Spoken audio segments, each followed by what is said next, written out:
We had arrived at a first plateau where further surprises awaited me.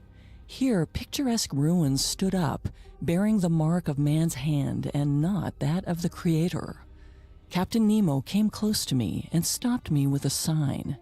Then, picking up a chalky piece of stone, he went up to a rock of black basalt and wrote a single word: Atlantis. This is a passage from Jules Verne's classic book, 20,000 Leagues Under the Sea. It helped re-spark the imagination of the 19th century public and beyond about the legend of Atlantis. Since Jules Verne's mention of the mysterious Atlantis, there have been numerous articles, books, documentaries, and even a movie exploring the myth of this lost city. The discussion includes a contentious debate about whether Atlantis actually existed, and if so, where it might be. Most scholars and historians agree that the Atlantis story was an allegory invented by Plato in ancient Greece. But many amateur archaeologists have devoted a great portion of their lives searching for the city that sank into the sea overnight, and some of them believe they might have found it. If they're right, then why has Atlantis been called a myth for so long? And who's been keeping it secret?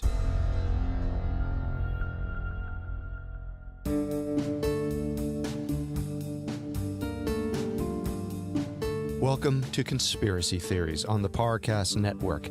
Every Wednesday, we dig into the complicated stories behind the world's most controversial events and search for the truth. I'm Carter Roy. And I'm Molly Brandenburg. And neither of us are conspiracy theorists. But we are open-minded, skeptical, and curious. Don't get us wrong. Sometimes the official version is the truth. But sometimes it's not. At Parcast, we're grateful for you, our listeners. You allow us to do what we love. Let us know how we're doing. Reach out on Facebook and Instagram at Parcast and Twitter at Parcast Network. And if you enjoyed today's episode, the best way to help us is to leave a 5-star review wherever you are listening. It really does help. We also now have merchandise. Head to parcast.com/merch for more information. You can listen to previous episodes of Conspiracy Theories, as well as all of Parcast's other shows, wherever you listen to podcasts. In the next 2 episodes, we'll be exploring the legend of Atlantis and the conspiracy theories surrounding the rumored existence of the mythical lost continent. Officially, Atlantis does not exist and never has existed. However, it occupies a unique space in folklore, and today we'll examine the myth of Atlantis, looking for clues that it might be more than a myth and part of a centuries-old conspiracy. In modern-day pop culture, Atlantis takes on a sort of magical, futuristic quality. It's the namesake of cruise ships, island resorts, and even a NASA space shuttle. But the legend actually began around 340 BC, with one of the most influential figures of Western philosophy, Plato. Plato was born around 420 BC in ancient Greece. He introduces the legend of Atlantis in his little-known works, Timaeus and Critias. Timaeus and Critias are not an easy read. According to philosophy professor Brian Johnson, the dialogues are Plato's attempt to give a theological account that provides something like that geometric logic of nature. In other words, Plato is trying to make sense of a chaotic world and use a single theory to explain, well, everything. And it creates a bit of a convoluted, messy work. Many modern academics view the legend of Atlantis as a tool Plato uses to explain his idea that a perfect form of government cannot be sustained. Human institutions will always eventually become corrupted and fail. Plato is known to use myths and allegories in his works, so this wouldn't be unusual. But what many people claim is unusual about Timaeus and Critias is the number of times Plato remarks that the story of Atlantis is true. If he intended the story to be read as a fictional allegory, why did he go through so much effort to make it appear historically accurate? To answer that, we have to understand a little more about Plato's writing style. He would commonly frame his philosophical works as fictionalized conversations between real historical figures to create a dialogue about the lesson he was teaching. Plato's dialogue, Timaeus, follows that pattern, beginning with a fictional conversation between Socrates, Timaeus, Critias, and Hermocrates. Socrates, Critias, and Hermocrates are all definitely real people whom Plato adopted as characters for his story. Plato also claims that Timaeus of Locri was a real philosopher, but if he did exist, he never appears in the historical record anywhere except in Plato's dialogues. In ancient times, it was universally accepted that Timaeus was real, but modern scholars generally agree he was a character completely invented by Plato. The line between fact and fiction is only going to get murkier from there. Within Plato's dialogue, Critias tells a story he supposedly heard from his grandfather, who in turn heard it from Solon. Solon is also a real historical figure who was a revered Greek academic and statesman. For a point of reference, he died in 558 BC, a little over 100 years before Plato was born. In around 600 BC, Solon took a trip to Egypt, which is pretty well documented within ancient Greek history. According to Plato's dialogue, during that trip, Solon visited a temple in Sais. The priest there told him a story about his powerful ancestors, the ancient Athenians. The Egyptian priests explained to Solon that the Greeks had lost millennia of their own culture's history due to a cycle of natural disasters, which completely destroyed Greek cities. Egypt, however, was spared these natural disasters, so they had records of events the Greeks had completely forgotten. The priest told Solon about a time 9,000 years earlier, when the Greek city of Athens was a truly great power. Around that time, an arrogant and powerful nation called Atlantis threatened to invade the Mediterranean. The Athenians fought bravely and were able to force Atlantis' army to retreat. As Plato writes, the Athenians valiantly saved those within the boundaries of Heracles.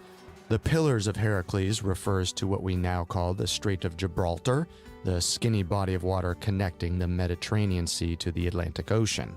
The implication then is that Atlantis lies outside the boundaries of Heracles, somewhere in the Atlantic Ocean. The Egyptian priests explained that after Atlantis retreated, earthquakes and floods hit the entire region. The story reads, quote, "And in a single day and night of misfortune, all your warlike men in a body sank into the earth, and the island of Atlantis in like manner disappeared in the depths of the sea." End quote. A few key details from this story have been aggressively researched in the search for Atlantis. Now, the first point of contention is the date, 9,000 years ago. The oldest known civilizations are dated around the 3000 BC era. If Plato's date was correct, that would mean that there was an advanced culture living 6,000 years before the earliest evidence we have of human civilization. Scholars usually point to this discrepancy as evidence that the story is fictional.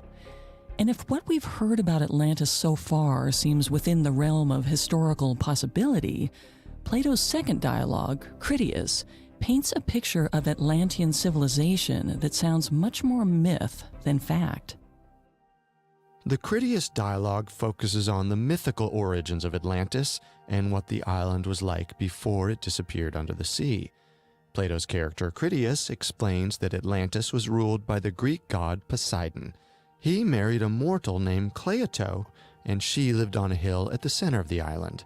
In the plains that surrounded the hill, Poseidon created cold and warm water springs to make sure his progeny never suffered for water. Elephants roamed the massive plain, which was 230 miles in width. The plains were surrounded by mountains, which protected Cleito and her descendants from the harsh north wind. Poseidon also created 5 perfect circles around the hills, alternating between land and water in a sort of bullseye fashion to protect against invaders. The 2 outermost rings of water and land were each about 3 stades at their widest point. The middle two rings were 2 stades wide, and the final ring of water around the hill was 1 stade wide. The stade is an ancient unit of measurement that continues to boggle modern scholars. It's generally agreed to equal about 600 feet, but some ancient writers used the term to refer to distances of 300 feet.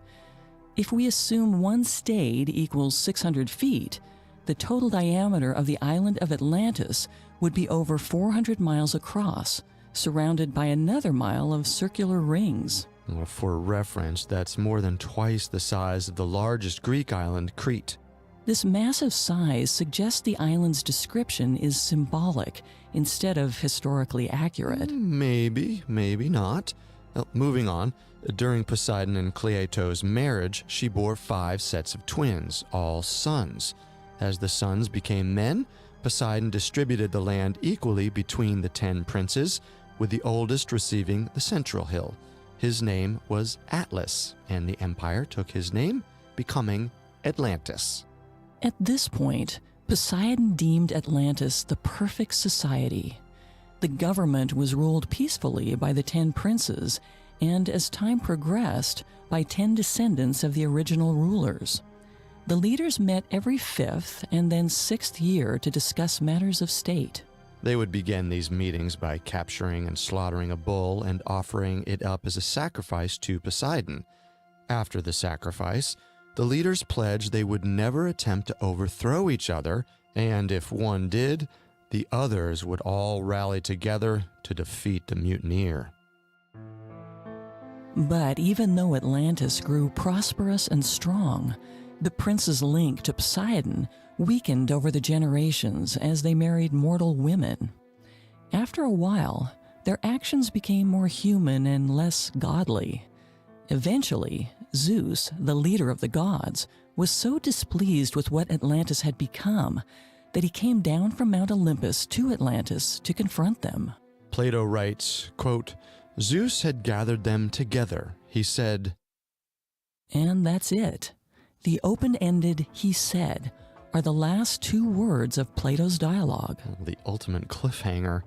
But is the story unfinished, or is the abrupt ending part of Plato's lesson? Plato went on to write other works after this one, so perhaps he was planning to circle back and continue the story at a later date. Or maybe he felt he had said enough already. No one really knows. But what we do know is that these 50 pages ignited a 2,000-plus year debate about whether Atlantis is real or not. During ancient times, many people accepted the story as truth, whether Plato intended it to be read that way or not. Even in more recent eras, some people point to the exactness of the details Plato uses to describe Atlantis as proof that the legend had a historical basis. On the other hand, scholars argue that the improbable measurements Plato uses are actually an argument for Atlantis being a metaphor. For one, the island Plato describes is twice the size of Crete. If an island that large had suddenly sunk into the sea overnight, there would most likely be some mention of it in the historical record. It's worth mentioning that Plato was a great admirer of the ancient Greek mathematician Pythagoras. Pythagoras had a sort of cult following in ancient Greece, and scholars argue that the numbers in the Atlantis story held a symbolic significance within Pythagorean geometry, something any of Plato's students would have understood. For example, the leaders of Atlantis met every 5th and 6th years. In ancient Greece, the mixing of odd and even numbers could represent the impureness of Atlantis as it was led astray from Poseidon. We'll get into these debates more deeply next week, but the takeaway is that even the most official story of Atlantis is open to interpretation. In just a moment, we'll look into how that interpretation has shifted throughout history. Molly and I have some exciting news for you. Starting now, you can listen to Conspiracy Theories episodes that are older than 6 months completely ad-free, exclusively on Stitcher Premium. We're always looking for ways to improve the listener experience, We found an amazing partner in Stitcher to bring you episodes ad-free 6 months after they're released. Again, this will only affect episodes older than 6 months. Nothing else will change. We'll still be releasing new Conspiracy Theories episodes wherever you listen to podcasts. For a free month trial, go to stitcherpremium.com/Parcast and use promo code Parcast. That's stitcherpremium.com/Parcast and use promo code Parcast. Now back to the story. In ancient times, many Greek and Roman philosophers idealized Plato. His word was revered, and in the centuries after his death, many of his legends were accepted as truth, including the story of Atlantis. Pliny the Elder, a first-century Roman historian, wrote, quote, "The island did sink, if we are to believe Plato," end quote. But when the Roman Empire fell in the 5th century, the legend of Atlantis also fell into obscurity. It wasn't until the 12th century, when Europeans began to travel for trade, that tales about a lost island began to resurface in the public consciousness. In the 15th century, exploration turned to the Americas. When sailors returned from the New World, they would tell the tale of a city on an island that sparkled with an abundance of gold. On the maps in 1475, this island was labeled Antlia, or the West Indies, but the rumors called it Atlantis. The centuries-long search for a sunken island full of gold began. But one man who had a major influence on the Atlantis legend didn't cross the ocean for gold, but for God. In 1550, a missionary named Diego de Landa traveled to the Yucatan to convert the Mayan people to Christianity. The Maya were in power in modern-day Mexico. They had interconnecting cities, wondrous temples, and a complicated written language system comprised of hieroglyphics. De Landa lived with the Maya and studied their culture and complex rituals, but he was the most interested in their religion. The Mayan priests influenced almost every aspect of Maya daily life, and as a Christian missionary, De Landa wasn't thrilled about their influence. De Landa noticed that the most prized possessions of the Mayan priests were their beautifully painted books. To undermine the priests' influence and weaken the general morale, he had the books burned. A few of these books did survive, but only because De Landa was intent on translating them into Spanish. He thought he'd discovered the translation key, which he included in his book, An Account of the Things of Yucatan. De Landa's book, which was drawn from both oral histories and the text he translated, reported that the Maya had advanced knowledge of astronomy and were able to anticipate certain weather events. He wrote that the Maya were descended from a civilization in the east, and after their homeland was destroyed in a flood, God opened up 12 paths through the sea, Moses style, and delivered them to the Yucatan. De Landa concludes, quote, "If this were true, it necessarily follows that all the inhabitants of the Indies are descendants of the Jews." An ancient, technologically advanced people whose civilization had been destroyed in a flood. The connection to Atlantis seems obvious, but there are a couple issues to discuss. The first is the important phrase, quote, "if this were true." De Landa wasn't expressing his opinion that the story was true. He was simply relaying an oral history he'd been told. Secondly, the translation key that De Landa thought he had was not actually accurate. Later attempts to translate the text using his key resulted in incomprehensible gibberish, and the few Mayan texts he so graciously didn't burn have still not been translated to this day. So wherever De Landa was getting the story, it wasn't from the Mayan holy books. And while De Landa is credited with giving historians much of what is currently known about Mayan life, he also laid the groundwork for the theory that most of their culture was not their own.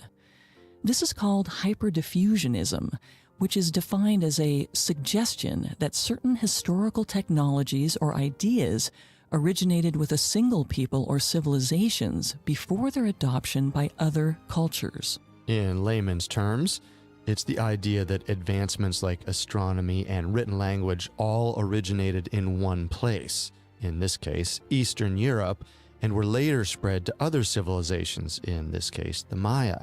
The implication is that the Maya couldn't have possibly created their own advanced culture. It must have come from an ancient European culture. Obviously, there's some racism at play here. Modern-day scientists have concluded that the Maya culture is in fact their own, and they did not bring it over from Europe or the Egyptians. Unfortunately, this idea of hyperdiffusionism became a driving factor in future Atlantis theories. As explorers like Delanda came back with information about the New World, accurate or inaccurate, maps changed to account for the new continents to the west. But the map makers didn't always travel themselves, and they changed their maps based on sailors' accounts. And the sailors were whispering about Atlantis. A map in 1718 actually suggests that the entire continent of North America could be Atlantis. The legend of Atlantis was becoming more ingrained in Western popular culture, and it was also becoming more and more fantastical. It was about to get another boost of intrigue with the help of Sir Francis Bacon. Bacon is remembered primarily as a scientist and philosopher. Voltaire declared him the father of the scientific method, which highlights observations and skepticism. Ironically, Bacon would also become the father of the most fanciful and unscientific of Atlantis conspiracy theories. In 1627, Bacon published his utopian novel, The New Atlantis. The story begins with a ship sailing from Peru to China. It veers off course and lands on a mysterious island called Bensalem. The sailors are greeted by a colony of Christians whose ancestors immigrated from the original Atlantis after it was destroyed by a great flood. The colony's culture honored both science and God, and in doing so, they became much more advanced than the rest of the world. Bacon paints a picture of an island with cures for every disease, magical water that increases one's lifespan, unimaginable riches, and technology that resembles what we now call airplanes and submarines. Academics explain that Bacon's The New Atlantis was intended to be a critique of his current time period and a vision of his hope for the New World, a brand new world with religious freedom, no slavery, and separation of church and state. While it's widely acknowledged that The New Atlantis is a fictional novel, not everyone got the memo. In the coming years, some readers would come to believe that Bacon's account was actually more fact than fiction. The prominent historian and archaeologist Charles-Étienne Brasseur d'Aberbeau was one of these men. In the mid-1800s, d'Aberbeau was a leading expert in the field of Mayan history. During his research in Spain in the 1860s, he found an abridged version of Delanda's long-forgotten book, an account of the things of Yucatan, and more importantly to him, Delanda's translation key for the Mayan texts. D'Aberbeau believed that the lost island of Atlantis was actually somewhere in the Yucatan, and that Mayan writings held the key to finding it. He spent the rest of his life translating, a term I use loosely, the few surviving Mayan texts using Delanda's key. As we hinted at earlier, they were mostly gibberish, and his translations were not accepted by his academic peers. But d'Aberbeau stuck by his translation, which was a sort of reverse version of the story Delanda had come up with. His final conclusion was that the island commonly known as Atlantis was actually called Mu, and it existed in the same area of the Yucatan where the Maya had lived. During ancient times, a massive flood drove them out, and they sailed to Egypt, where they began the ancient Egyptian civilization. D'Aberbeau's ideas would inspire many others to believe that when Plato said Atlantis was outside of the Pillars of Heracles, he didn't mean barely outside, he meant across the entire Atlantic Ocean. While Delanda, Sir Francis Bacon, and Brasseur d'Aberbeau all helped keep the Atlantis legend alive throughout history, Perhaps no one has had a greater influence on Atlantis conspiracy theories than Ignatius Donnelly. All of the previous men were accomplished in their fields of study, outside of what they had to say about Atlantis. This was not true for Ignatius Donnelly. In 1857, Donnelly and his wife left their home in Pennsylvania to start a cooperative farming community in Minnesota. He and his partners built communal homes, a hotel, and a newspaper office, but that same year, a financial panic hit the United States, and the new community collapsed before it even got off the ground. After that failure, Donnelly decided to enter politics. After he was elected to Congress in 1863, he became a vocal supporter of highly unpopular ideas like women's suffrage and abolitionism. His efforts were spectacularly unsuccessful, and in the next election in 1869, he was voted out of office. He went back to his failed Minnesota commune and wrote, quote, "All my hopes are gone, and the future settles down upon me dark and gloomy indeed," end quote. But during his time in Washington, D.C., Donnelly had had access to the Library of Congress. He was an avid reader, and by the end of his tenure, he had a favorite subject, Atlantis. In 1882, he wrote his book, Atlantis, The Antediluvian World. It should be mentioned that Jules Verne's novel, 20,000 Leagues Under the Sea, came out in 1870, 12 years before Donnelly published his work, and there's a strong likelihood that Donnelly had read it. 20,000 Leagues Under the Sea is an adventure story where the characters briefly visit the lost city of Atlantis. While it's just a small mention, it brought Atlantis back into popular culture. So when Donnelly came out with his book on Atlantis, the public was primed to embrace it. In other words, it was clever marketing. Donnelly begins his book by boldly and clearly stating that Plato's story about Atlantis should be taken as fact. He also adamantly states that Atlantis is somewhere near the Americas. Donnelly further describes Atlantis as a utopia with an advanced language and technologies, and claims that it was the location of the Garden of Eden.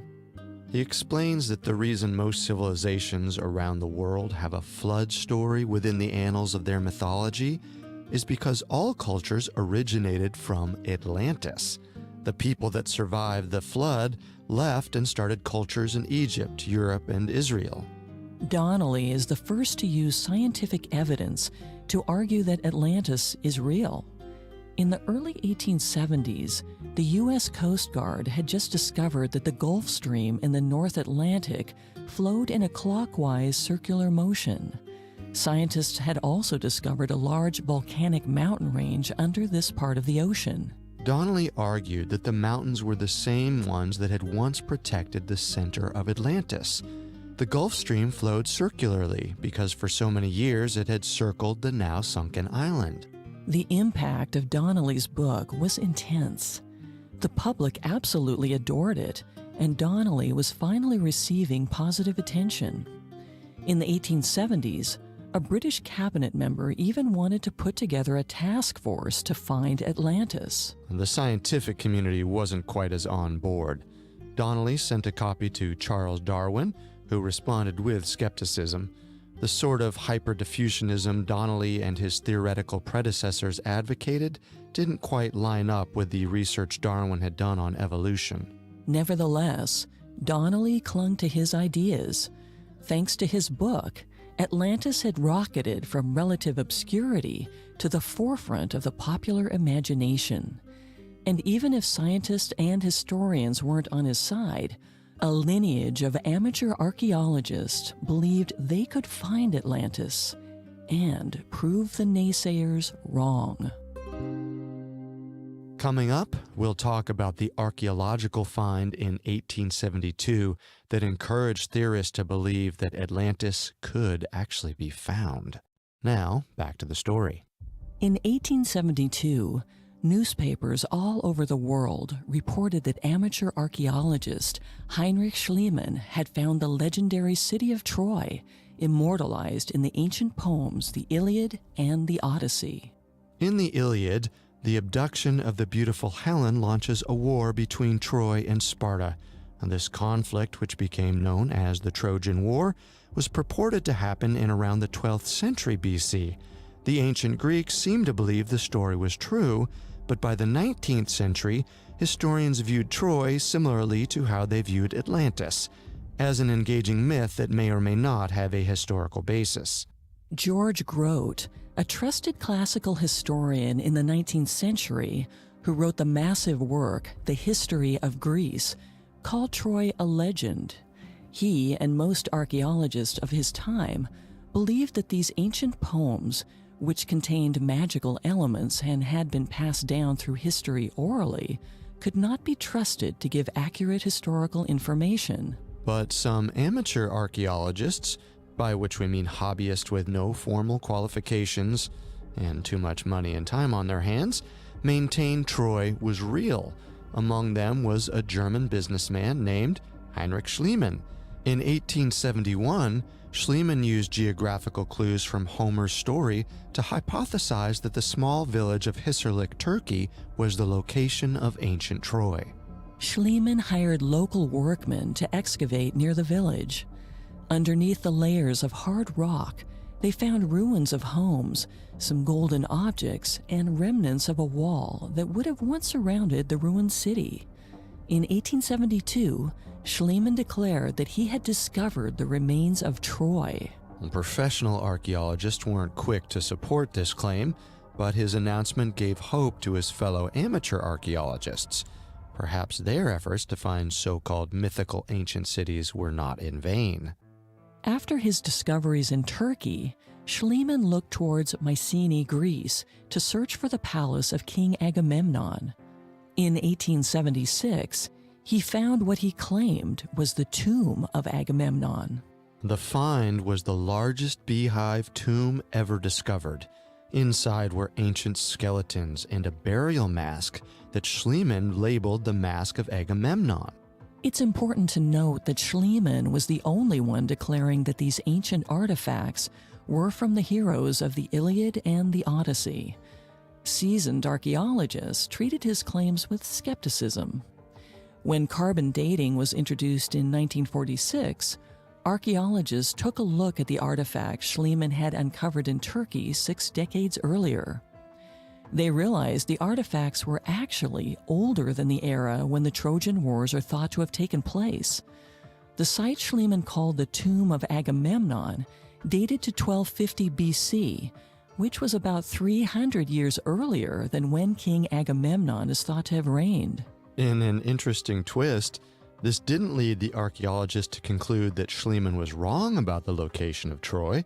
Schliemann was, as we noted, an amateur, and he employed excavation techniques that would make professionals cringe, like using dynamite to blast through layers of rock. It's presumed that Schliemann accidentally blasted too deep into the rock, blew up the layer of the ruins that would have belonged to Homer's Troy, and unearthed artifacts from a much older era instead. Whatever Schliemann found, his excavations were an exciting Bronze Age find for archaeologists. He also provided ancient texts with more historical weight and opened up archaeologists to the idea that these texts could help lead to excavation sites. And it gave amateur archaeologists everywhere the hope that they could make the next great discovery. Schliemann defied academics and found Troy, so why couldn't they do the same with Atlantis? 20 years later, in 1900, another major excavation hit the headlines. Arthur Evans was an amateur archaeologist with a deep knowledge of pre-alphabetic writing, and he was chasing another Greek myth, that of King Minos. In Greek mythology, King Minos was the son of Zeus and ruled Crete from the ancient city of Knossos. The myth claimed Minos kept a terrifying half-man, half-bull monster called the Minotaur in a maze under the palace. King Minos kept the Minotaur alive by feeding him Athenian youth, which eventually compelled the disgruntled Athenians to murder him. Like Schliemann before him, Arthur Evans believed that the myth of King Minos was based in historical fact and that he could find the ruins of Knossos using details from the story. In early spring 1900, Evans used his inheritance to begin digging on the north-central coast of Crete, near the city of Herakleion. In just a little over a week, the excavators had already unearthed a fully preserved clay tablet with writing in an unidentified ancient script, which Evans named Linear B. By the end of the dig, they had thousands of these tablets. The new and unidentified written language caused Evans to surmise that the ancient people who had inhabited Herakleion were a different civilization from the people who had lived in the city Schliemann had dug up in Mycenae. Evans called the people the Minoans.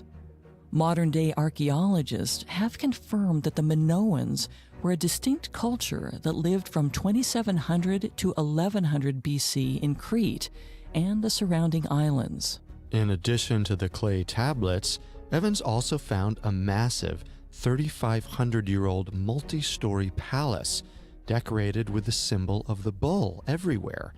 The palace had a maze-like quality to it, with over 1,000 rooms, which is not unlike the descriptions of the labyrinth under King Minos' palace. Because of these similarities, in 1900, Evans announced to the press that the ancient city of Knossos had been found. While there's still a debate about if this was actually the mythical King Minos' palace, it's considered an important archaeological find. There is another important detail to mention about the site. Throughout the ruins, there were signs of a natural disaster, likely an earthquake that had destroyed the entire city. A prosperous island city destroyed overnight in a sudden natural disaster? That sounds familiar, doesn't it? It certainly does. In 1913, archaeologist K.T. Frost theorized that Plato's story of Atlantis was actually true, to a point. The historian Solon was told the story he recounted from the Egyptian priests, but he misinterpreted it. The place Plato ended up calling Atlantis was actually Knossos. Frost explains that pottery from this Minoan civilization had been found in Egypt, evidence of trade between the two ancient nations. There was also art on the Egyptian temples depicting visitors in loincloths, bringing the Egyptians bull-themed gifts. The Egyptians would have known and been affected by Knossos' destruction, and much of the Atlantis theory matches what archaeologists believe happened to Knossos. It's not that far of a stretch to believe they are the same story, but with a country given a different name. But it's not the only contender for the inspiration for the Atlantis myth. About 40 years later, another potential candidate was uncovered. In the 1930s, Greek archaeologist Spiridon Marinatos was studying the volcano Thera on the Greek island of Santorini, only 70 miles away from Crete. Marinatos theorized that the volcano had a massive explosion around 1500 BC, which was so strong it caused the entire island to collapse in on itself. This also happens to be right around the time that the Minoan Empire crumbled. Marinatos believed the volcano Thera's collapse caused tidal waves to surge across the Mediterranean at over 200 miles per hour, powerful enough to destroy Crete's coastal city of Knossos. Strong evidence that Knossos' destruction by flood was the inspiration for the Atlantis story. Another earthquake hit Thera in 1956, which created large cracks through the rock layers. It was there that geologist Angelos Gallinopoulos found human remains from between 1510 and 1310 BC. Around the same time, Marinatos theorized the volcano had massively erupted. Gallinopoulos thought this solidified the theory that the Atlantis story was inspired by Thera's explosion. But he theorized that the basis for the island of Atlantis was Santorini, not Crete. To solidify his theory, he had to explain some discrepancies. Santorini is much smaller than dimensions that Plato gives for Atlantis, and the 1500 BC Thera eruption occurred much later than the 9500 BC date Plato gives for the island's destruction. Gallinopoulos created a simple solution to solve both of these problems. He surmised that Solon, when looking at the ancient Egyptian writing, had misinterpreted the Egyptian hieroglyphic 100 for 1000. Divide all of Plato's numbers in the story by 100, and Atlantis fell 900 years before Solon's time, not 9,000, in around 1500 BC. The dimensions of Atlantis become 23 square miles, close to the 29.4 square miles of Santorini. In 1967, Marinatos explored the island further, and he found a field covered in volcanic ash close to the village of Akrotiki. He began excavation, and within days, they began to uncover ancient ruins from the Bronze Age, roughly between 3300 BC to 1200 BC. What they found was magnificent, with over 30 complete buildings from the ancient city, Minoan pottery, and intricate wall paintings. In 1967, another leader of the excavation, American researcher James Maver, went back to the U.S. and took credit for discovering Atlantis, much to the delight of the press. Marinatos, however, never made the same proclamation. Some theorists believe this is where the search for Atlantis ends, that the island of Santorini once held the ancient city of Atlantis. However, one more excavation in 2000 would create another wrinkle in the Atlantis legend. The lost city of Helike, unlike Atlantis, is mentioned quite substantially throughout ancient oral and written history. If it was ever found, archaeologists believed it would provide historians with a great understanding of ancient culture. Yet despite all of its historical references, the physical clues to its location were sparse, and all searches for the city failed. Dr. Dora Konstantinopoulou realized that the problem was with the way the words in the historical text were interpreted. Konstantinopoulou realized that the ferrymen frequently mentioned in Heliki's history were not traveling across a gulf, but a sort of lake or lagoon that was connected to the sea. This meant Helike had to be a bit more north and under solid land instead of underwater, where archaeologists had been searching. She was right. In 2000, Konstantinopoulou found Helike. The expedition also found signs that the city had been destroyed by a massive earthquake in 373 BC, during Plato's lifetime. Plato certainly would have heard about the Helike, a city that was destroyed by a natural disaster overnight. Academics contend that Plato had based Atlantis on Helike, using a recent event that all of his students would be familiar with as a tool for his philosophical allegory. But some argue that if that's the case, why isn't a volcanic eruption mentioned in the legend?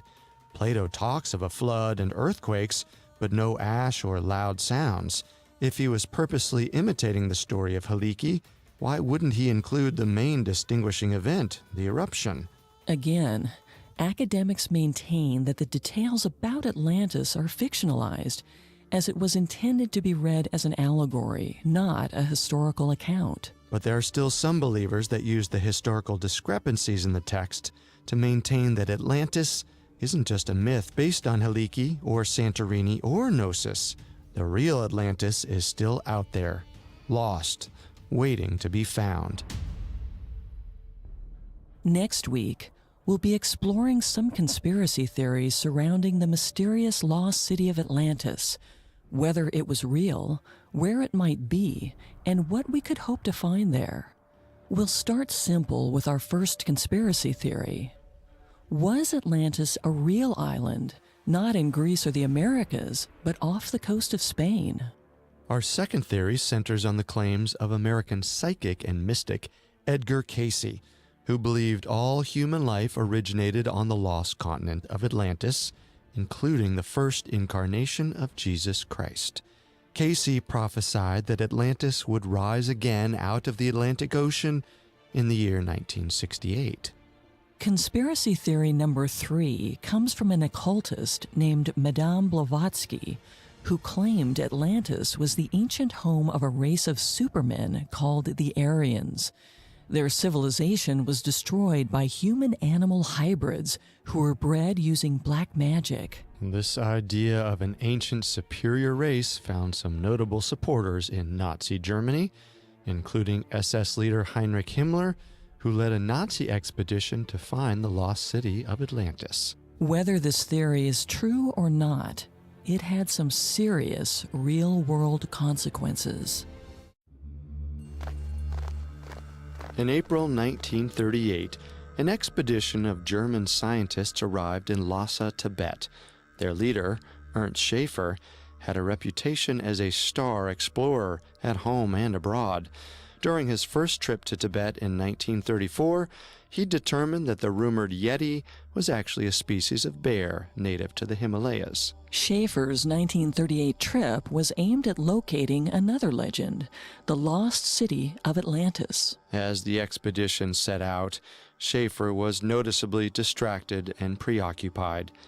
He had just killed his wife in a hunting accident 6 weeks earlier, but the mission couldn't be delayed. His country was counting on it. Ernst Schaefer wasn't just a zoologist and explorer. He was an SS officer. The Tibet trip was authorized by Nazi leader Heinrich Himmler. Their mandate was to find proof that the ancient Atlantis existed and that it was home to a master race called the Aryans. They were up against terrible odds. Schaefer's grief over his dead wife made it difficult for him to focus. The locals weren't thrilled about the Nazi visitors, and early into the visit, a group of passing monks attacked the explorers with stones. And worst of all, there was no proof that the lost city they were searching for had ever existed in the first place. We are open-minded, skeptical, and curious. Don't get us wrong. Sometimes the official version is the truth. But sometimes it's not. Atlantis, the mythical lost city introduced in Plato's philosophical works, Timaeus and Critias, and prevalent in pop culture since. However, some people believe the lost city isn't so mythical. As we discussed last week, multiple archaeologists, historians, and amateur hobbyists have searched the Mediterranean for the sunken island's remains. This week, we'll look at some of the more out-there conspiracy theories surrounding Atlantis. What it is, where it is, and why it disappeared. Conspiracy theory number 1. Atlantis was a real island located off the coast of Spain. Conspiracy theory number 2. Atlantis was the first human civilization, populated by fallen angels, a race of genetically engineered half-human, half-animals, and Jesus Christ himself. The super-advanced Atlantean society collapsed in about 10,000 BCE after thousands of years of natural disasters, nuclear warfare, and invasions by hostile giant animals. And conspiracy theory number 3. Atlantis was home to a race of supermen called the Aryans. It was eventually destroyed by a race of human-animal hybrids who were bred using black magic. According to most historians and scholars, the story of Atlantis is nothing more than fiction. In his philosophical dialogues, Timaeus and Critias, Plato uses the story of the island's creation and destruction as an allegory to dramatize the rise and fall of a utopian society. This mantle was picked up by later writers, including Sir Francis Bacon, who added superpowers and advanced technology into the story, again as allegorical devices. But philosophical subtext aside, during Plato's time, the Atlantis story was largely accepted as fact. Over the centuries, many readers have refused to believe that Atlantis is fictional. Typically, they've placed the historical lost island in either the Mediterranean or the Americas. But our first conspiracy theory contends that the island was actually off the coast of Spain. While researching his 2015 book, Meet Me in Atlantis, author Mark Adams spent years speaking with historians, archaeologists, and conspiracy theorists. His goal was understanding why so many people believe Atlantis exists and was hidden or covered up. and if any of their theories held any merit. What he found was that so-called Atlantologists, from Minnesota to Morocco, all believed there was a kernel of truth within the ancient legend. The problem was in sorting the fact from the fiction. The first issue to address in any of the possible theories is the dimensions Plato gives for the island's size. Adams agreed with the scholarly consensus that those numbers were heavily influenced by Pythagoras. As we mentioned last week, the mathematician and philosopher literally had a cult following in ancient Greece.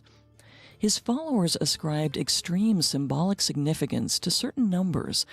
For example, they never gathered in groups of more than 10 people because 10 was the perfect number. Many people believe that the oddly specific numbers in the Atlantis story were intended as Pythagoreanist symbols rather than as factual details. Plato described Atlantis being surrounded by rings of massive concentric circles. In Pythagorean philosophy, circles are considered the ideal shape. This detail was probably added to symbolize the perfection of the island's utopian society.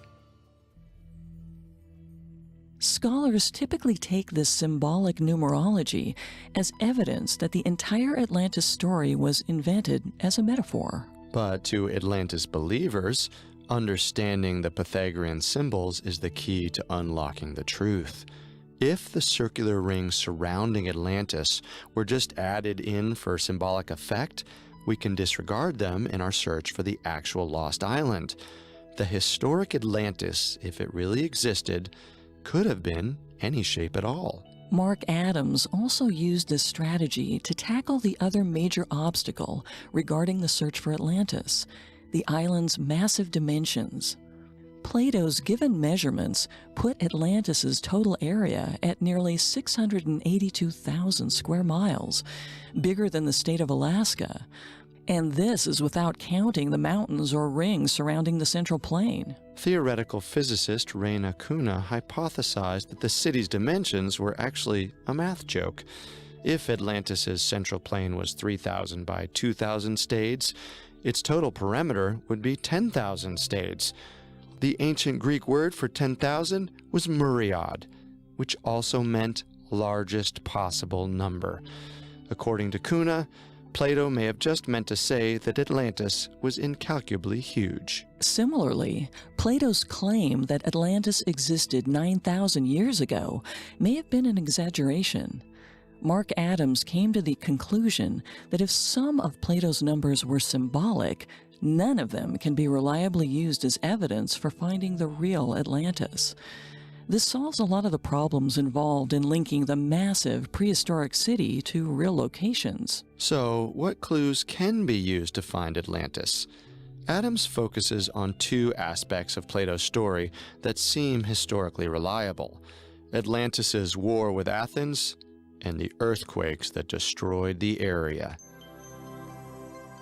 In Plato's dialogue, Solon travels to Egypt, where the priests tell him about a mighty power which unprovoked made an expedition against the whole of Europe and Asia. These forces, from an island known as Atlantis, toppled every city in the region except Athens, whose soldiers successfully fought back. It's unknown whether the historical Solon actually heard this story from priests in Egypt, or whether the framing device was a fiction invented by Plato. But according to historian Eric H. Klein, there's historical evidence that Athens was attacked by a confederation of sailors known as the Sea Peoples in the late 13th century BCE. No one is sure where the Sea Peoples hailed from, but archaeological evidence suggests they were from somewhere in Central Europe. In approximately 1230 BCE, they traveled toward Egypt, leaving a trail of destruction in the eastern Mediterranean. Pylos, Mycenae, and Troy were all turned to rubble. Hattusa, the capital of the Hittites, was burned to the ground. The only city that fought the Sea Peoples and remained standing was Athens. By 1191 BCE, the Sea Peoples reached Egypt, where they were finally defeated. But It was too late for Greece.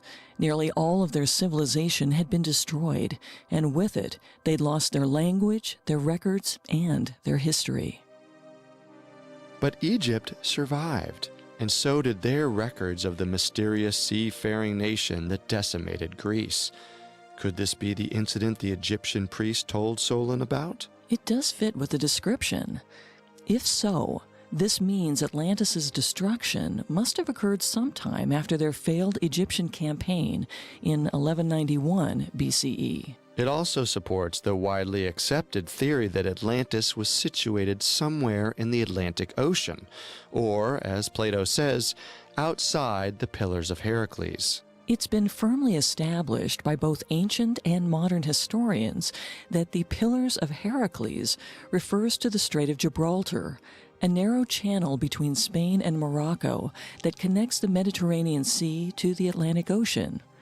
As we discussed last week, some theorists disregard this piece of evidence and argue that islands within the Mediterranean, like Santorini or Haliki, could be candidates for Atlantis. But in Plato's time, it was universally understood that the Pillars of Heracles referred to the Strait of Gibraltar. It's hard to understand why he would include this detail if he didn't intend for it to be interpreted literally. There hasn't been a compelling argument for what symbolic significance it might hold. Therefore, Atlantis must have been located outside of the Mediterranean, somewhere in the Atlantic Ocean.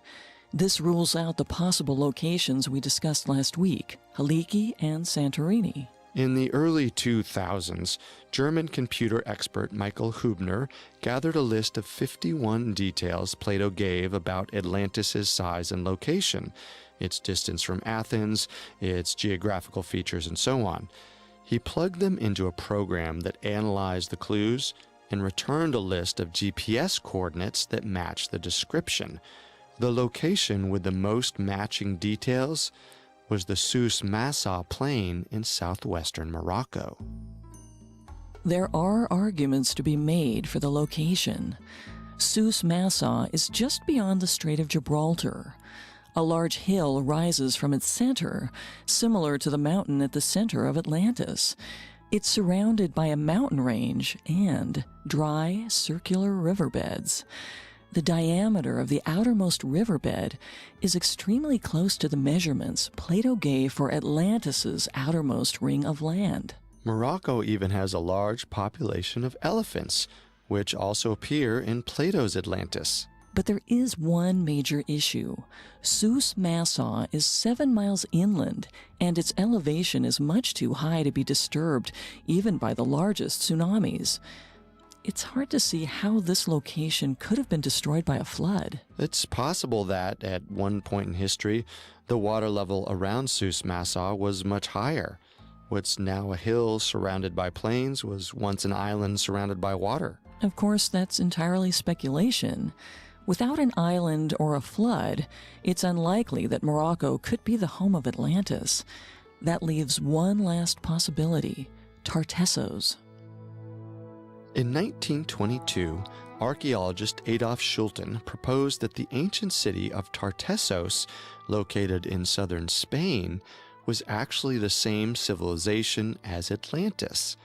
Little is known about Tartessos, but ancient Greek historians described it as a wealthy kingdom with natural reserves of precious metals. Tartessos was considered to be mythical until the mid-20th century, when archaeologists unearthed human remains and artifacts that confirmed that the city did in fact exist.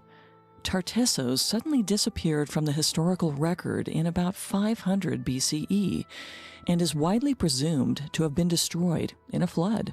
The similarities between Tartessos and Atlantis are striking. Tartessos was just beyond the Strait of Gibraltar. It was known to trade metals, including copper, tin, bronze, gold, and silver, all of which appeared in Plato's description of Atlantis' temple. Tartessos is also close to a large mountain range, the Sierra Morenas, and an active fault line lies underneath southwest Spain, which has been known to cause massive earthquakes and tsunamis. The only major issue with this theory is that Tartessos seems to have disappeared around 500 BCE, which is a generation after Solon's trip to Egypt. But Stavros Papameranopoulos, professor of applied geophysics at the University of Patras, suggests that this doesn't disqualify the location, just the civilization of Tartessos itself. Atlantis could have existed in the same location centuries earlier, possibly in the 13th and 12th centuries BCE, during the era when the Sea Peoples were invading Greece. It's possible that a tsunami or flood could have decimated Atlantis, and once the waters retreated, the people of Tartessos settled in and built a new city on top of the ruins. Taking everything into account, I would argue that this is the best possibility we have. I give this theory a 7 out of 10. If Atlantis did exist, or if it was loosely based on a real civilization, it was probably somewhere near Tartessos in southern Spain. But we haven't proven that this is the location of Atlantis so much as we've disproven every other option. It's still quite possible that the Atlantis story was pure fiction, and the similarities to Tartessos are a total coincidence. Well, this theory makes a good case for the idea that within Plato's fictional story, there is a kernel of truth.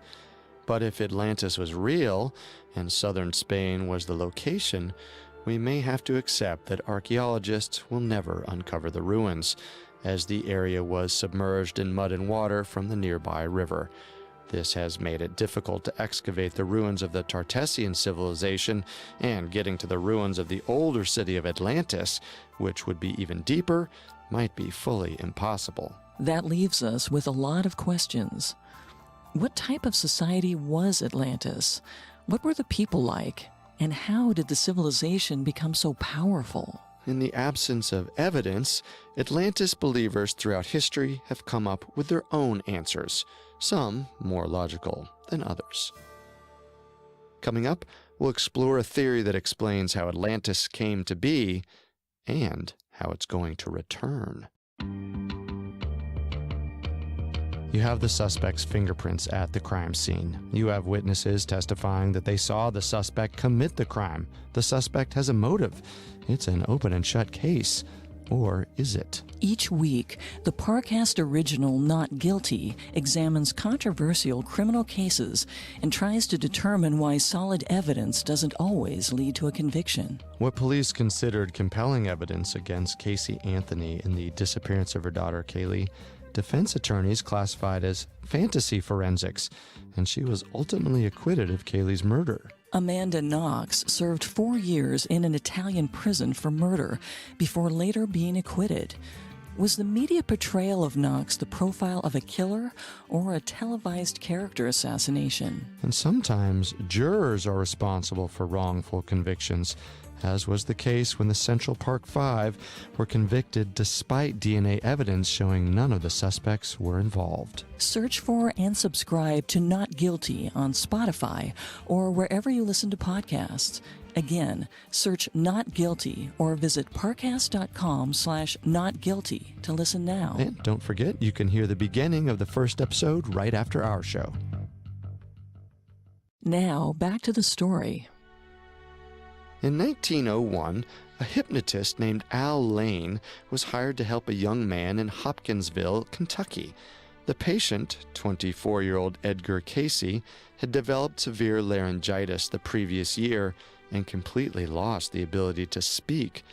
Fearing the condition might be psychosomatic, Casey thought hypnosis might be able to restore his voice. Lane put Casey into a trance and asked him to assess his own condition.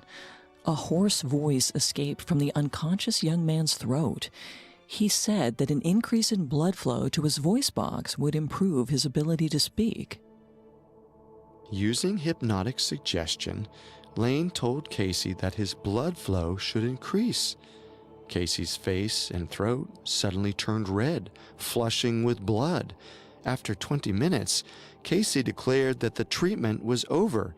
He snapped out of his trance, and his voice was back to normal. This was only the beginning of Edgar Casey's long career as a psychic healer.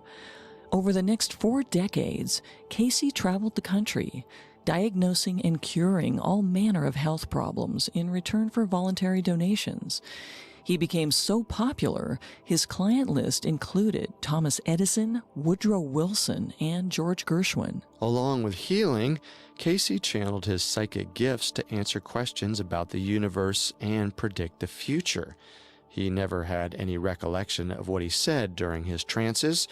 The words were being channeled directly from the great beyond. Or from the most incoherent recesses of his subconscious. It's hard to parse most of Casey's prophecies, but this hasn't stopped his followers from trying.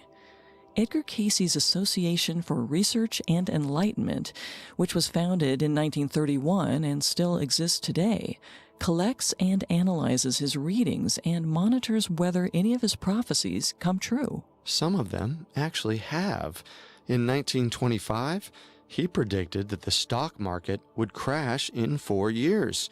In 1935, he predicted that countries across the world would soon join forces to fight a massive war against Germany, Austria, and Japan. This wasn't a hugely interesting prediction, given that in the previous few years, the Nazi Party had taken over Germany, Austria had become a fascist state, and Japan had withdrawn from the League of Nations. In 1929, Casey accurately claimed that there'd one day be a merger between AT&T, Western Union, and Westinghouse, which did happen in 1942. That seems too specific to be a coincidence. A broken clock is right twice a day.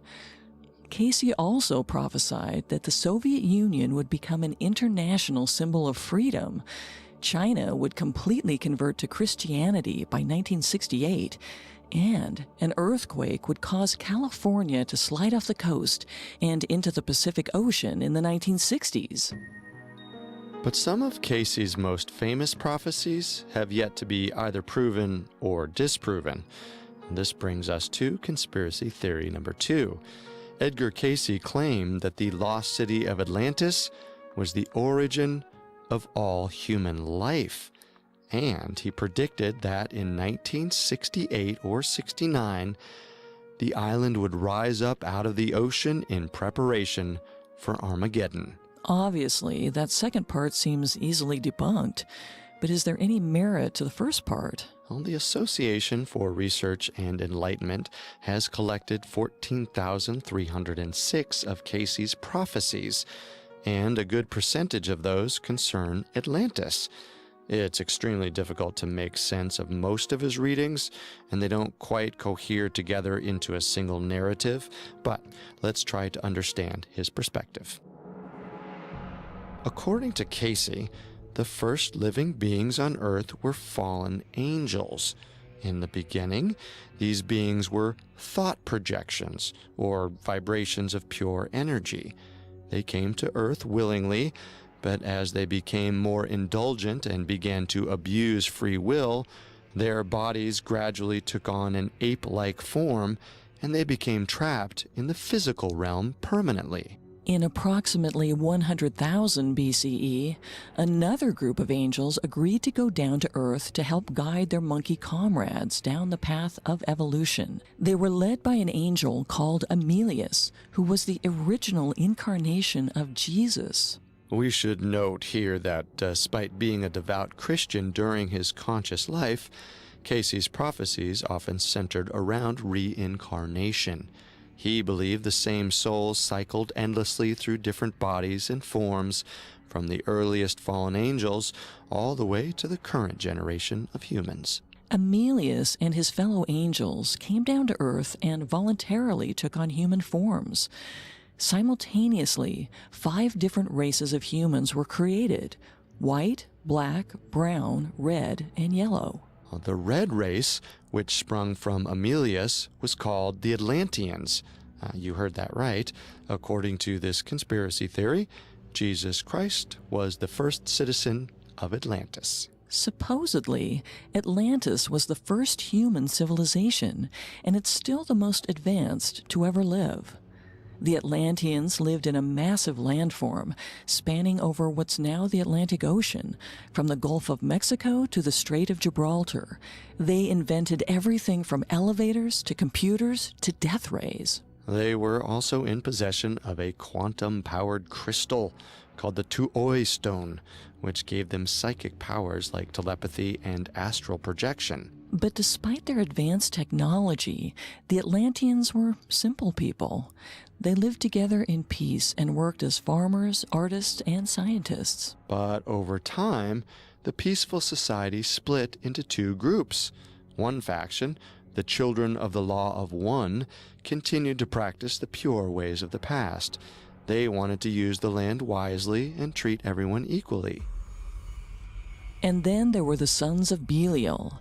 This group was ruled by greed and carnal desire, and they used their advanced technology for material gain. The Sons of Belial began to work on cloning experiments, combining human and animal genetics to create new races of half-human slave laborers.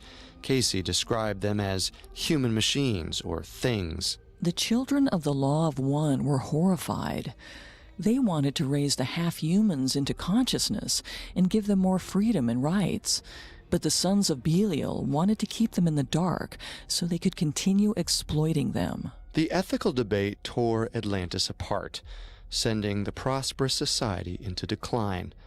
But everything changed in 50,722 BCE when the animals attacked. Casey doesn't ever explain what sort of giant animals invaded Atlantis or why, but they were a serious enough problem to bring Atlantean society to its breaking point. And the invasion wasn't contained to Atlantis. Animals were attacking all 5 nations around the globe. The 5 races held a summit to discuss their options. At the conference, which was led by an Atlantean named Tim, the Sons of Belial proposed using their death ray to destroy the animals. Everyone agreed that sounded like a good solution. The Sons of Belial fired up the death ray and aimed it at the caves where the giant animals congregated. But the plan backfired. The energy harnessed by the death ray caused massive earthquakes, completely breaking the Atlantean continent apart into 5 separate islands. The Children of the Law of One were not happy. The 2 factions went to war, using all their advanced technology to develop new weapons, planes, rockets, lasers, even nuclear bombs. The fighting continued for over 20 millennia. Despite the warfare, Atlantean society continued to develop and thrive. Then, in 28,000 BCE, they went too far. The Sons of Belial overused their magical Tuoi stone, and it caused a massive explosion. The climate was permanently affected, and more land sunk under the sea. After this disaster, Atlantis seriously began to decline. But the climate change had no effect on the giant animals, who were still attacking their cities at random. 17 millennia later, in 11,000 BCE, the second king of Egypt, Arerart, called another series of international meetings. He thought it was time to discuss man's relation to the higher forces and come up with a set of laws to structure their bizarre, chaotic world. The Indian Secretary of State, Kudin, led the meeting's discussion on the combative animal problem. We should note here that neither Egyptian nor Indian civilizations are known to have existed in 11,000 BCE. These leaders were an invention of Edgar Cayce's imagination. Leaders from all over the world gathered in tents and caves throughout Egypt. By the end of the summit, they came to some sort of decision, but Cayce doesn't elaborate on what it was. In the end, it didn't matter. God had his own solution to the problem.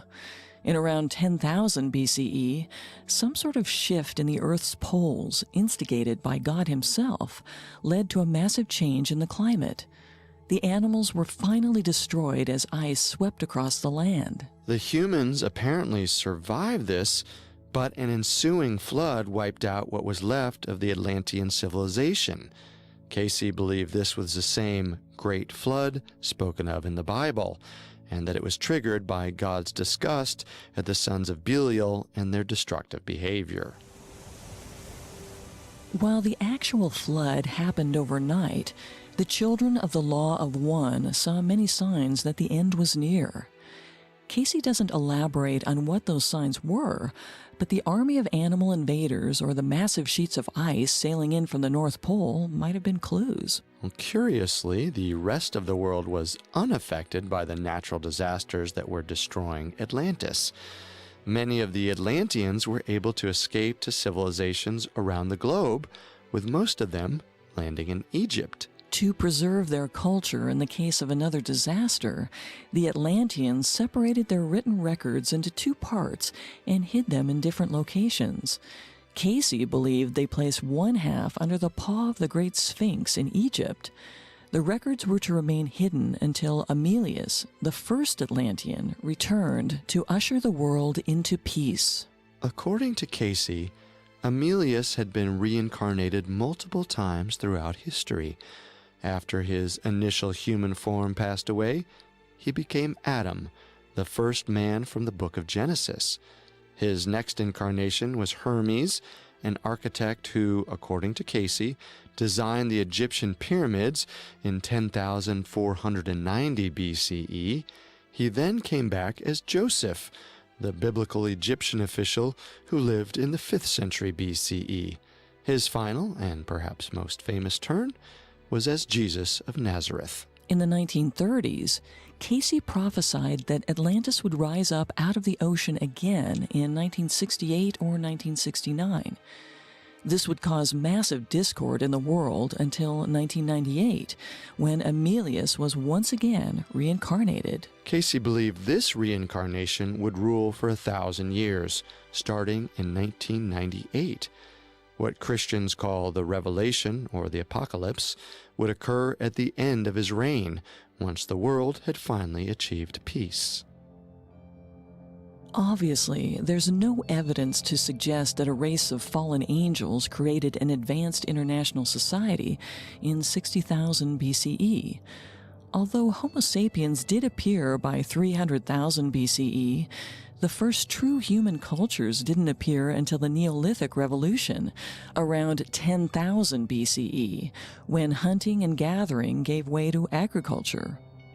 Egyptian civilization didn't spring up until 3000 BCE, thousands of years after the refugees from Atlantis were supposed to have landed there. But certain aspects of Casey's timeline do line up with reality.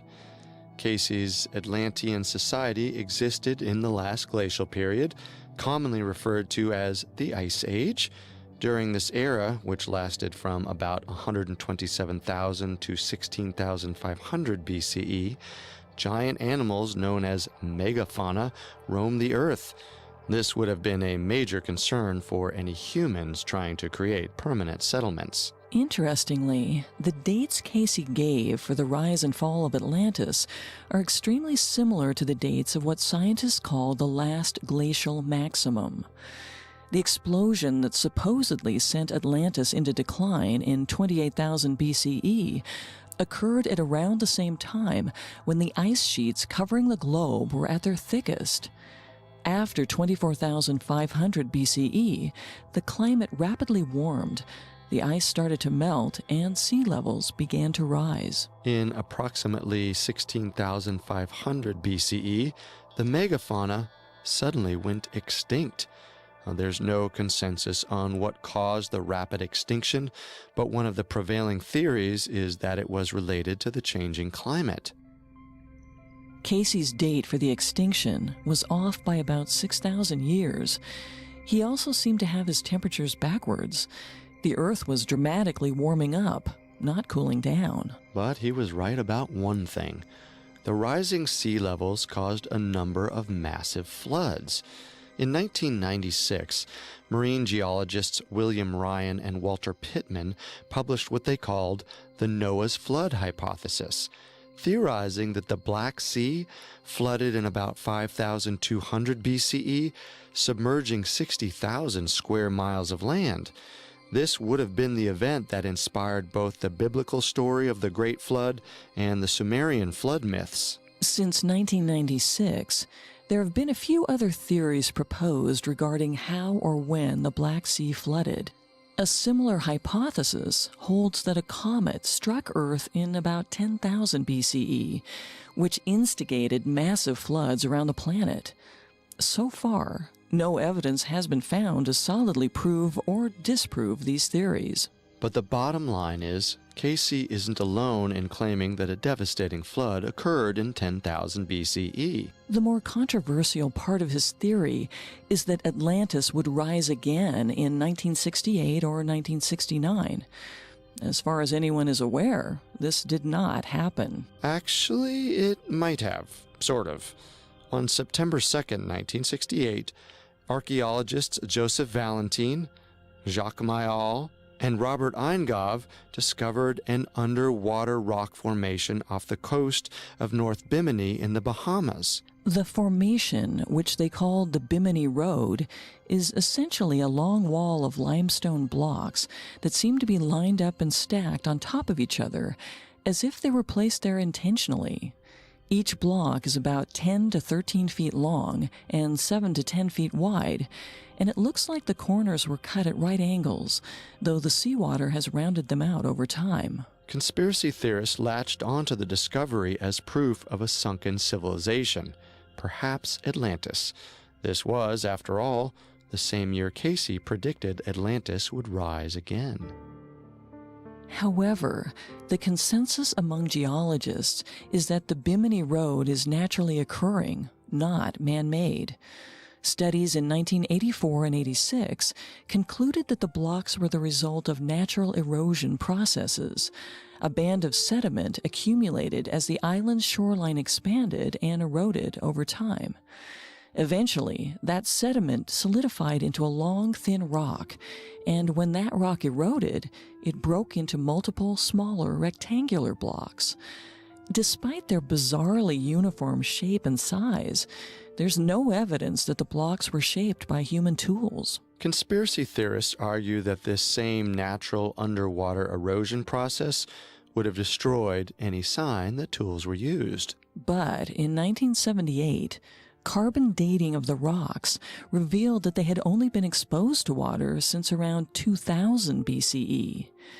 If the road was a relic from Casey's Atlantis, the rocks would have to be much older than that.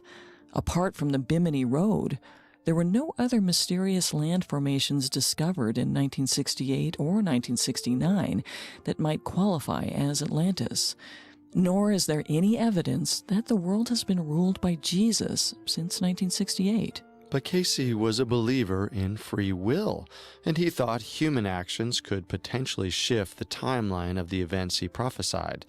His followers argue that if Atlantis hasn't risen, and Jesus isn't walking among us, it's because someone, somewhere down the line, accidentally delayed the revelation. This feels like a convenient out for any prophecies that don't come true. If our only evidence is the word of a hypnotized Kentucky faith healer, I'm going to have to give this theory a 1 out of 10. There's absolutely no scientific evidence to support Casey's claims. And the bulk of Casey's prophecies are just plain impossible to prove or disprove. Well, they may be fun to consider, but at the end of the day, there's nothing linking them to reality. I concur. It's a 1 out of 10. Still, this doesn't stop the mystically minded from taking them seriously. And in the wrong hands, even the most innocent prophecies can have dangerous consequences. We'll take a look at our final conspiracy theory right after this. Now back to the story. There are countless versions of the Atlantis myth, from Plato's political allegory to Sir Francis Bacon's high-tech utopia to Edgar Casey's death ray-wielding angels. Our third conspiracy theory is just as outlandish. It contends that Atlantis was the home to a race of supermen called the Aryans. This theory comes from occultist Madame Helena Blavatsky. Born in Russia in 1831, Blavatsky spent most of her life traveling the world and studying Eastern religion until she arrived in New York City in 1873. She quickly gained a reputation as a psychic, and in 1875, she created the Theosophical Society, a group dedicated to studying occultism, religion, and philosophy. In 1888, Blavatsky published a book called The Secret Doctrine, which explained her theory on the origins of the universe. The book's second volume details her views on Atlantis, which, she insisted, was a real city that reached its height in 850,000 BCE. Blavatsky claimed that her work was based on an ancient manuscript she'd read in Tibet. The text, which she called the Book of Xian, was supposedly written in Atlantis in an ancient language called Senzar. There's no evidence this manuscript actually exists. The book and the Senzar language have never been referenced by anyone except Blavatsky and her followers. The basic concept of Blavatsky's theory is that there will be 7 distinct stages in human evolution, which she refers to as root races. The first root race came into existence while the Earth was still forming. This species was entirely ethereal, meaning that they existed above the physical plane, like souls floating around without bodies or consciousness. During the next stage of development, the Earth's continents started to take shape. The second root race had consciousness and a yellow-colored visible presence, but they weren't exactly physical organisms. The third root race was a species of 3-eyed giants called the Lemurians. This was the first stage of evolution to take on a physical form. They lived on the now lost continent of Lemuria, which, according to Blavatsky, was located in what's now the Indian Ocean. Blavatsky claims the Lemurians originated 34.5 million years ago, during the Jurassic period. This means the humanoid Lemurian people existed alongside dinosaurs. Around 9 or 10 million years ago, Lemuria slowly sunk into the ocean after a series of volcanic blasts. A group of Lemurians were rescued by divine beings called Manu and taken to Africa, where they evolved into the fourth root race, the Atlanteans. The first Atlanteans appeared about 4.5 million years ago. There were 7 different subraces, but they were all human in appearance. Blavatsky, like many before and after her, claimed that Atlantis was an extremely advanced society. They developed electricity, airships, and a socialist economic system. Aiding their development was a magic energy force called Vril, which gave them psychic powers and allowed them to communicate telepathically. The concept of Vril came from a novel called The Coming Race that was published in 1871, just 17 years before Blavatsky set down her theory. Although the book was intended as science fiction, many occultists latched onto it as truth. According to Blavatsky and her followers, Atlantis reached its zenith in about 850,000 BCE. Then the Atlanteans began to practice black magic, and everything went downhill fast. Blavatsky, like Edgar Cayce, claims that the people of Atlantis bred a race of human-animal hybrids with human bodies and the heads of lions, tigers, or bears. The black magic sorcerers kept these beings as sex slaves. As a punishment for this misbehavior, Atlantis was beset by a series of earthquakes that broke the continent apart into several islands, which were gradually submerged underwater. The morally upright members of the community were telepathically warned about the impending disasters, and about 9,000 of them were able to escape before it was too late. In 79,797 BCE, the escapees sailed out of the sinking Atlantis. Most of the group settled in the Gobi Desert, but a small faction broke off and traveled to the Sahara. Both surviving groups evolved into the fifth root race, the Aryans. The Aryans were the most advanced life form to ever exist, and once the Atlanteans died out, they spread out and repopulated the entire globe. According to Blavatsky, the humans that are alive today are still part of this fifth root race. Madame Blavatsky's theory of evolution has not been well received by scientists or even by other Atlantis conspiracy theorists, but her work was a hit in Nazi Germany. It's important to note that Blavatsky's Aryans were entirely different from the Nazis' concept of a master Aryan race.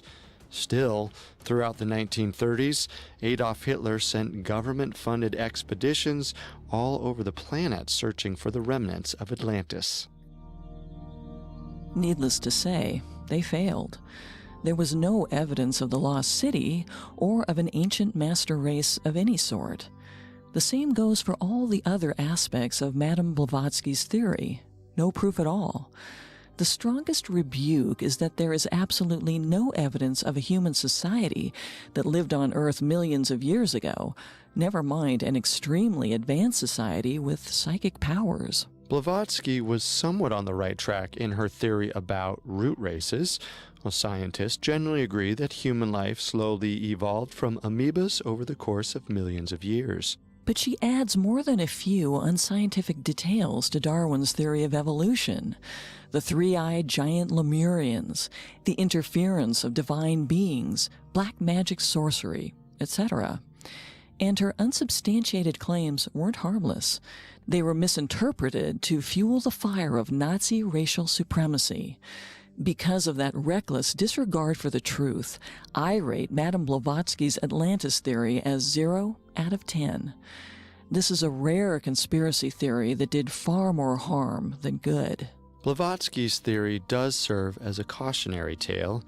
Even the most improbable, unsubstantiated claims can attract some believers, and in the wrong circumstances, what sounds like a silly conspiracy theory can be manipulated into something much darker.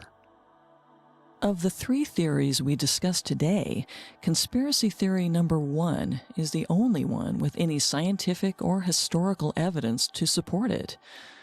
Looking at all the facts, I have to say that if Atlantis was based on a real city, it was most likely off the coast of Spain, near the ancient Tartessos. Tartessos, like Atlantis, was considered mythical for centuries until archaeologists uncovered its ruins. And as we discussed last week, other mythical cities like Manoa have also been unearthed. Atlantis might be lost forever, but given the wider context, it's pretty likely that it was based, however loosely, on a real place. If Atlantis is still out there, there's a chance archaeologists might find it someday in the future. Until then, we'll never know what truth is hiding deep under the sea.